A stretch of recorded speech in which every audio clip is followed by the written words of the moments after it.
संयम के साथ, विवेक के साथ सनातन का प्रचार प्रसार वो करें। हम अपनी परंपरा से जुड़े हैं,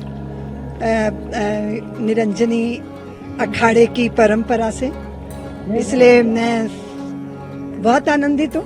पूज्य दीदी माँ जी ने सारे विश्व के अंदर सनातन की पताका को फहराया है, डमडम घोष किया है। हम सबका भी धर्म बनता है कि जिस धर्म में हमने जन्म लिया, भारत की भूमि है, यदि हम अपनी भारत की भूमि के लिए कुछ न कर पाए तो हमारे जीने का कुछ औचित्य नहीं है। सत्यप्रिया गिरी, उनको आज निरंजनी अखाड़े का महामंडलेश्वर बनाया गया है और हमें पूरी आशा, पूरी उम्मीद है कि वो सनातन धर्म का प्रचार प्रसार पूरे देश विदेश में करेगी। महाकुंभ में 3 अमृत स्नान पूरे होने के बाद अब अखाड़ों की विदाई का समय आ गया है। इससे पूर्व श्री पंचायती अखाड़ा निरंजनी में साध्वी सत्यप्रिया गिरी को महामंडलेश्वर बनाया गया। हिंदुत्व की फायर ब्रांड नेता और वक्ता साध्वी ऋतभरा की शिष्य हैं। साध्वी सत्यप्रिया गिरी के पट्टाभिषेक कार्यक्रम में फूलों के साथ सैकड़ों मालाओं का इस्तेमाल किया गया। हजारों लोगों को भंडारे का प्रसाद खिलाकर दक्षिणा भी दी गई। पट्टाभिषेक कार्यक्रम में अखिल भारतीय अखाड़ा परिषद के अध्यक्ष और निरंजनी अखाड़े के सचिव महंत रविंद्र पुरी के साथ ही आनंद अखाड़े के आचार्य महामंडलेश्वर स्वामी बालकानंद गिरी और साध्वी ऋतभरा समेत अन्य महामंडलेश्वर संत, महंत व तमाम सन्यासी व भक्त मौजूद थे। साध्वी सत्यप्रिया गिरी का पट्टाभिषेक वैदिक मंत्रों उच्चारण के साथ किया गया। धर्म के जगत में बहुत सारे धर्म योद्धाओं की जरूरत है। संयम के साथ, विवेक के साथ सनातन का प्रचार प्रसार वो करें।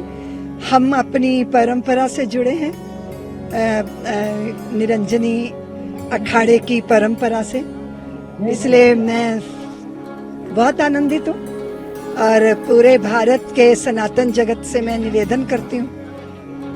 मेरा विषय थोड़ा विवादित हो जाता है, लेकिन जैसे आप अपनी संपत्ति के संवाहक बनाते हो, ऐसे धर्म का संवाहक बनाने के लिए भी संतानों को जन्म दीजिए और धर्म को समर्पित कीजिए। प्रधानमंत्री मोदी प्रयागराज पहुंचे थे, संगम स्नान किया, किस तरह से इसको देख रही है? क्या बहुत बड़ा सद्भाग्य है, देश के प्रधान पंत आए हैं, त्रिवेणी संगम स्नान किया है।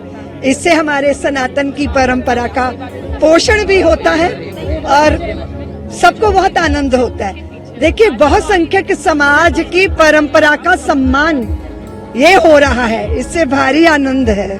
निश्चित रूप से मेरा परम सौभाग्य कि श्री निरंजनी पंचायती अखाड़ा में मुझे आज महामंडलेश्वर के पद पर सुशोभित किया है। ये मेरे गुरुदेव की मुझ पर कृपा है और उनका जीवन सदैव राष्ट्र के लिए समर्पित रहा है। उसी परंपरा में जुड़ते हुए, परंपरा के गौरव को आगे बढ़ाते हुए, और इस राष्ट्र के लिए ही साधु का जीवन होता है, धर्म के लिए साधु का जीवन होता है। तो मेरा सौभाग्य कि मुझे उस पद पर कार्य करने के लिए सबका आज आशीर्वाद प्राप्त हुआ, तो चित्त में बहुत आह्लाद है। दो जिम्मेदारी, एक पहली जिम्मेदारी तो आप महामंडलेश्वर, दूसरी इतनी ऋतभरा जी की शिष्या भी आप हैं, तो किस तरह से? निश्चित रूप से समाज बहुत आशा की नजरों से देखता है, क्योंकि पूज्य दीदी माँ जी ने सारे विश्व के अंदर सनातन की पताका को फहराया है, डमडम घोष किया है। हम सबका भी धर्म बनता है कि जिस धर्म में हमने जन्म लिया, भारत की भूमि है, यदि हम अपनी भारत की भूमि के लिए कुछ न कर पाए तो हमारे जीने का कुछ औचित्य नहीं है। और हर जीव अपने राष्ट्र के लिए करना चाहता है और हमारी पहचान हमारी भारत माता से है। तो जो भारत में रहते हैं और भारत में रहने के बाद भी भारत के गुण नहीं गा सकते, तो निश्चित रूप से उनको गुण गाने चाहिए, क्योंकि भारत की भूमि है और वो हमें परंपरा से प्राप्त हुआ है। तो उस देश हित में जो भी श्रेष्ठ करना होगा वो हम करेंगे। बिल्कुल हम उसके लिए लड़ेंगे, संघर्ष करेंगे और वो हमारा सौभाग्य होगा। और दूसरी बात यह कि वहाँ की प्राचीर भी, दीवारें भी चिक चिक के कह रही हैं कि कृष्ण जन्मभूमि मंदिर है। और आप काशी में आ जाएं तो काशी की भी दीवारें चिक चिक के कह रही है ये मंदिर है। तो ये तो झूठा हट है ना, बेमतलब की दावेदारी है। उस दावेदारी को कोर्ट भी खारिज करेगा।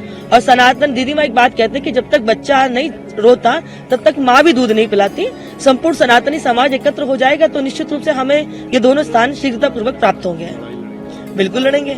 आप जानते होंगे हमारी दीदी ऋतभरा, जिसको पूरा विश्व जानता है, उनके शिष्य सत्यप्रिया गिरी, उनको आज निरंजनी अखाड़े का महामंडलेश्वर बनाया गया है और हमें पूरी आशा, पूरी उम्मीद है कि वो सनातन धर्म का प्रचार प्रसार पूरे देश विदेश में करेगी और इसीलिए उनको हमने महामंडलेश्वर बनाया है।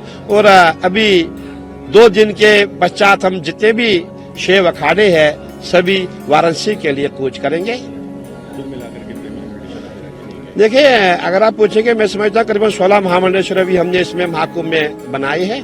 और अभी हमारा नासिक का महाकुंभ आ रहा है, उज्जैन का महाकुंभ आ रहा है, उसके पश्चात 6 साल में हमारा प्रयागराज का अर्धकुंभ आएगा।